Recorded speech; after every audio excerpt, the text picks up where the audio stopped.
Hi there, hi there. So what is music? Plato describes music as being moral law. It gives soul to the universe, wings to the imagination, flight to the mind, and charm and gaiety to the life and everything. Now, 9 years ago, I didn't know who Plato was, and I didn't know what music meant to me. To me, music was nothing more than just having my foot being tapped while I was in the car to annoy my mom, or just something to listen to during long car rides. I had no idea what music was. To me, it was nothing more than just sound. It wasn't until I started taking guitar that music really meant something to me. So let me explain. I was 10 years old. We were all playing on a playground together. My friend Seth shows up. Now, my friend Seth was the only one that was cool enough to have a Discman on him at the time. We were all jealous of it, and we would all hurdle around him and listen to it. Now, Seth, one day when we were on this playground, walks in with a new CD that he had bought.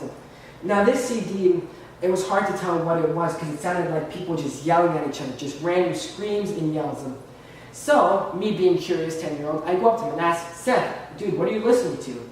He says, oh man, it's this new metal band called Avenged Sevenfold. They have the sickest guitar tracks, the drum is sick and everything. You should listen to them. Now, I didn't really listen to metal music at the time. I was more of just a Radiohead listener, just casual. So I decided, okay, well, any song in particular? He says, dude, listen to Beast and the Harlot. That song will literally make your stomach sick. So I had 2 questions I asked myself. I said, what's a harlot? And then I said, and why would I want to listen to something that would make my stomach sick? Anyways, against my better judgment, I decided to give the song a listen. And boy, was I blown away. I had no words to describe it. The way the guitarist was able to tell a story just by playing individual notes and harmonization with everything else, it was just left me speechless. And that's when I found my passion for music. I couldn't get it out of my head. So I went home and I listened to all their albums that they had released, and all the tracks, everything, and I was in love. I wanted to learn to play just exactly like the lead guitarist, Synyster Gates.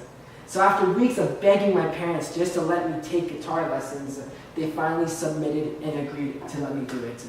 Now, if you're expecting me to say, oh, I was a 10-year-old prodigy and I just picked up the guitar, started playing exactly like him, my music prof loved me, then you'd be sadly mistaken.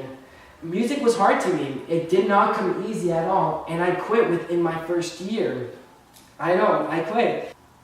I hated learning the same skills that my teacher would teach, having to learn theory, having to learn note annotation, all of this stuff that just felt useless to me. All I wanted to do was just learn how to play like Synyster Gates. In a lot of ways, I was an impatient 10-year-old wanting to learn how to play like one of the great rock stars he is today. But that's how I felt at the time. And just like that, all that passion that I had within me, all that eagerness to learn vanished. And I quit. So let's fast forward. About a year later, I'm going through some of my old things in my closet, cleaning stuff out, and I end up finding my guitar. It's like finding one of those old toys that you forgot you had. And just like that, I decided to give it another try. Now, by this time, I was on something called, my new favorite website called YouTube, and I thought, hey, why not I just learn from this? And instantly, like that, YouTube became my new guru. I didn't need any old guitar teacher telling me what to do, making me learn stupid notes, scales, useless. YouTube was able to teach me how to play all the songs that I wanted to learn. So I learned a bunch of different songs by my favorite artists, Sum 41, Blink-182, Green Day, and I was impressing all of my friends at school. And just like that, that passion was once again reignited in me. So I decided to once again try learning Avenged Sevenfold, the reason why I decided to take guitar in the first place. So I begged my mom to take me to the music store and have her get me the Avenged Sevenfold guitar book, play along. And I remember being so excited in the car as we were going to the music store to get it, and just shaking my hands in line, getting ready to pay for it. So we get home, and I throw all my stuff to the ground, and I go running upstairs to grab my guitar and get ready to play, just like Synyster Gates. But there was a problem. I couldn't read any of the notes that it was. It looked like another language to me. It looked like an alien wrote it. None of it made any sense to me. I didn't know why the notes were the way they were. and there was no one telling me how to play it. And that's when I came to the realization that you can't cheat your way out of things. So I begged my music teacher to take me back as a student and to have him teach me once again. And reluctantly, he said yes. So, what relevancy does any of this have?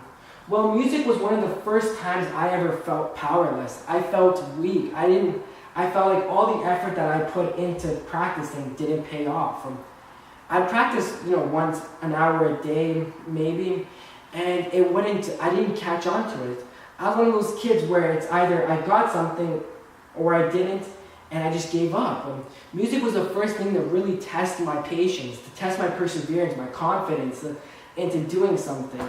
And it was hard. There were classes where all we would do is just learn theory and learn classical music, and I hated it. I wanted to grab the guitar and smash it against my face, but I didn't give up because I had that passion within me reignited, and I wasn't just going to give it up just because I didn't understand something. So I spent hours on end learning the stuff that I thought was useless to me, and later on it actually proved to be very useful. So I relate music a lot to my university and high school experiences. As I went through high school, grades didn't come easy to me at all.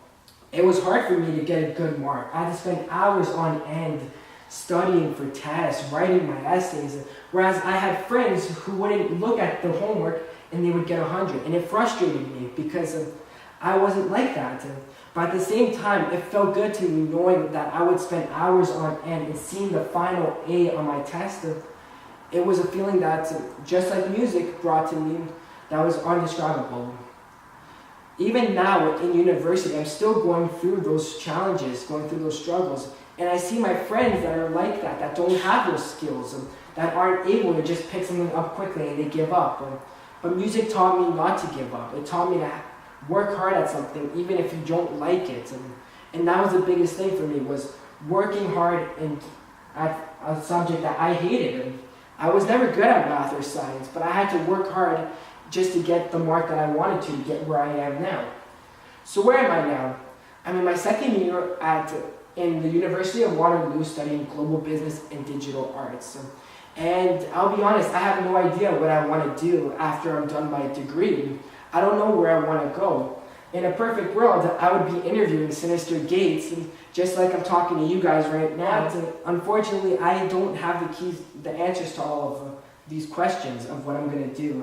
But I do know that perseverance has come a long way for me with the help of music. So, if there is anything to take away from this, is that music can be so much more than just your favorite top 40 songs or something that you do while you work out. It provides creativity and joy and allows for people to do some pretty amazing things, to be creative. And all you need to do is listen to it.